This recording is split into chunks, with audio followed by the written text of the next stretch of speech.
On the grid for heat race number 2. Again, this is the other half of the invert from qualifying. So Bucky Lasek will start this one from the top of the board after no queue time. We saw Greg Biffle, his issues in qualifying. It'll net him a spot on the outside of the front row. Look at all the real world stars here. Action sports star Travis Pastrana side by side with Ron Capps on row number 2, Sean Stratton and Parker Kligerman through the top 6.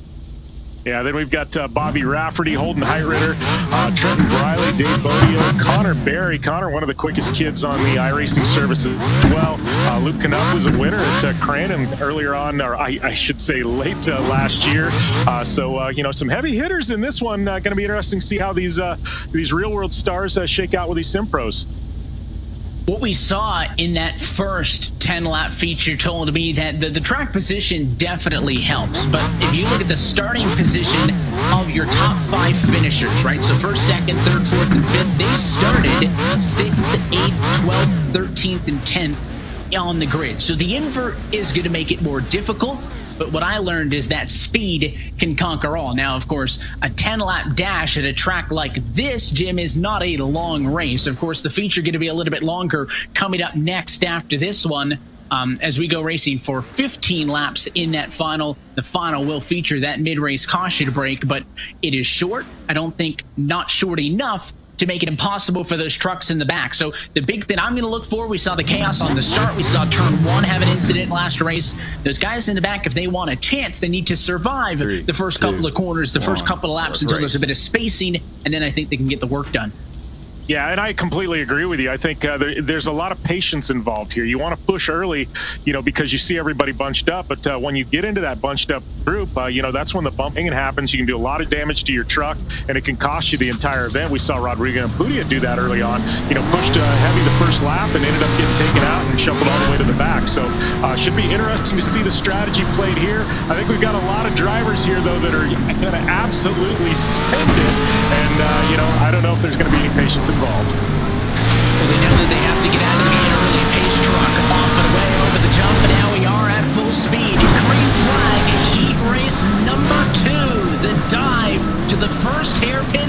How about 4 or 5 wide? Biffle spins towards the rear. Now 3 wide, side by side for the race lead, as it's Lasek still in front, Pastrana to the outside. Yeah, Lasek and Pastrana, they've banged doors in rallycross in the real world, so, you know, they no strangers to each other. Looks like Cap's getting squirrely, Lasek going over, Cap's going over. Wow, Pastrana getting taken out. It's chaos here as the 5-1-2, that is Holden Heitritter, he benefits from all this. One of the sim pros, Brandyn Proudfoot, flipping a couple of barrel rolls that time from getting involved in that mess. His night comes to an early end. It'll give him a good spot, though, for the feature, but no points available for him after he started at the back and was involved. But it all started in turn number 2. Pastrana, Lasek, they kind of got moved up and out of the way. You saw Capps go over the 81, nearly flipped it, and through all of that, it's Holden Heitritter from 8th to 1st in just the opening lap. Trenton Briley goes to 2nd, and now it's Sean Stratton and Dave Bodio fighting for 3rd and 4th. Yeah, you know, and the guys with efficiency, it ended up benefiting here. And, you know, even a guy like Greg Biffle looked like he spun, but he stayed really outside of that first corner and let some of the chaos happen below him. And, you know, he's, in 9th. He's in a point-scoring position right now. So, you know, patience definitely going to be a virtue here as we work our way through Wild West Motorsports Park and head to Crandon later tonight. But right now, it's all about Holden Heitritter out front. But Stratton getting a little pressure there from the 18. So we're gonna see a great battle here with Dave Bodio chasing down that number 72 Stratton for the 3rd spot. Enjoying that ride on board down the front stretch. The 72 going to open up the door. Bodio to the bottom, but he'll get tagged and turned around. That was Connor Barry into the back of the 016 of Bodio. Spins him out. That's going to hurt both of those trucks. Took them about 15 seconds to get off of each other.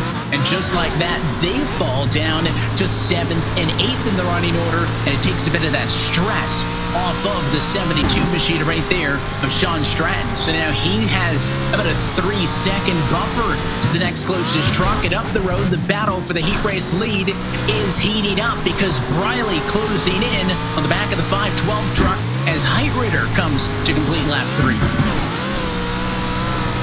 Yeah, it looks like that 1 and 2. They've got a pretty big gap over Stratton in the number 72 and third spot. It looks a little bit, about 2.5 second gap, I believe, here as they make their way through that sharp hairpin corner. So we're going to see if Stratton's got a little something there as our two leaders tending to check out as we get a glimpse here at some of the action early on.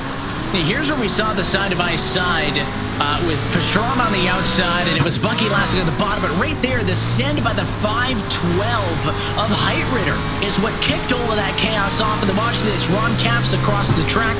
He flips upside down and over. And then there was another flip in there by Brandyn Proudfoot that took him all the way out of this race. So Heitritter, that charge from 8th to 1st, wasn't necessarily a graceful charge. He moved his way through the field there in turn number 2, and I thought he was going to have to hold his breath because Briley was all over him. The difference at the start-finish line, though, about 0.6 of a second. It's not a comfortable gap, but he is holding over that 17 truck for the moment. Yeah, he's definitely holding over the 17, but 17, I feel like he's sitting back. He's got 5 laps to go. He's kind of stalking him. He's sitting back. He's looking at the openings, knows he's got half a race left to try and make this pass. So it's going to be interesting to see when he makes the move. Oh, it looks like, the 5-1-12 of Heitritter, feeling a little pressure going up on the K-rail there. A little bit too close on the inside. You can see he hiked the left front of that truck up, and didn't look like it hurt him that much, but goes to show that he's pushing it. A little bit further back in the field, Luke it up, and Parker Kligerman doing battle for 5th and 6th position on track. It up started in 12th, but has driven his way through the field. And look at Parker, the lean scientifically helps the truck rotate through the corner. Maybe not as much as he wanted, though. He is on the K-rail on the front straightaway. You could see, just based on looking at his webcam, Jim, it was not rotating in turn 4 like he wanted to. And once he clipped the K-rail with the right-hand side of that truck, he hiked it up, and he will fall out of the battle for 5th. And Kligerman all the way to the rear of the field there. Yeah, it looked like Kligerman, his lean didn't quite help him so much. He needed more lean.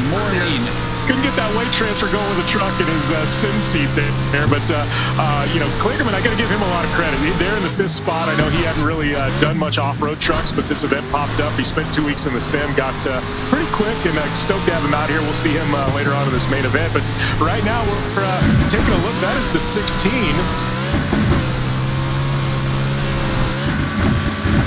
Bodio started 10th, a little bit of pocket here, a little bit of spacing. He is trying to chase down Luke Knupp up the road, but again, that 77 and up is really impressed with a very good start to this race. Again, what did we say on the grid? I think clearing a bit of chaos was going to be important. That's exactly what he did for the most part. Didn't end up on his lid. I think that was the minimal bar that was set off to the top of this one. Looking off to the back of your race leader, Holden Heitritter, working lap number 7 of 10 late in this race. Sean Stratton has fallen back from the battle for the race lead in 3rd. It is very clearly a 2-truck race at the moment. This time by 3 laps to go.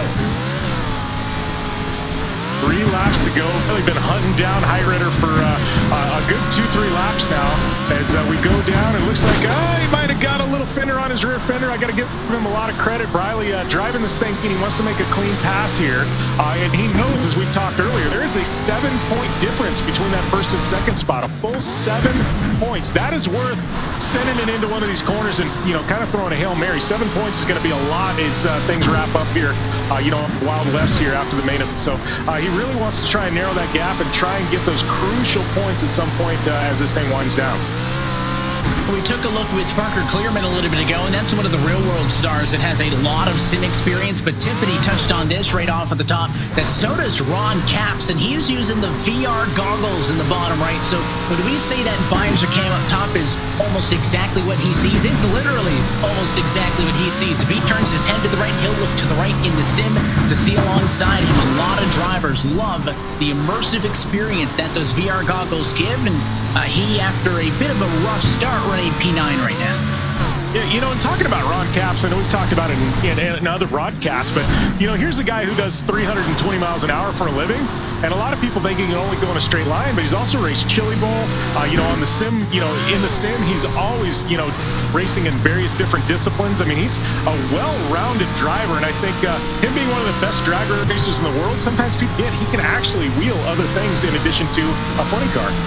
I'm not sure there's many cars left on the iRacing service that Ron hasn't driven. He has been one of the most enthusiastic drivers. As you mentioned, the way that all of this eShort course started is when Real World Racing came to a pause early to middle of last year, and even to this point, still very active on the platform. White flag in the air, though, for heat race number 2, and Heitritter's been able to open things up a little bit towards the front of the field. Briley trying to close back in. There's some lap traffic up the road. Curious if Greg Biffle's going to be an unintentional factor in this. He runs in P8 at the moment. Down to the final corner, though, he should stay clear and out in front. And with the battle scars to prove it on both the trucks, first and second, Heitritter with the advantage through the final corner. He'll come down the hill, and he'll net his first points of the night, 25 points. It's your Heat 2 winner, Holden Heitritter. Looks like now we've got a battle here for 6. That's Bodio in the 16 there. Looks like we've got Barry here in the 528 trying to hunt him down. Not going to be enough. It looks like he almost endos there off tabletop. You got to love sim racing where you can just send it with no consequences. I don't think he lifted over the hill there at the end of the race. It hurt the front end of that truck off. Good thing there's no check that comes with it. Here's a look at your results for heat race number 2. Again, points distributed through the top 10. But the biggest to Heitritter, 25 for the heat race win, 18 to Briley for second. You got Stratton, Rafferty, and Knupp through the top 5. Bodio, Barry, Biffle, Caps, and Kligerman the top 10. All those drivers able to walk away with a little bit of points. Pastrana, Lasek, and Proudfoot. Chaos for those drivers off of the start. They don't get any heat race points, but they will get prime real estate on the massive feature race grid, and the feature pays twice as many points as any of these other races do. So the field now set for the Pro 2 feature from Wild West. We'll take a quick opportunity to step aside. You're watching the General Tire eShort Course World Cup presented by Fistful of Bourbon.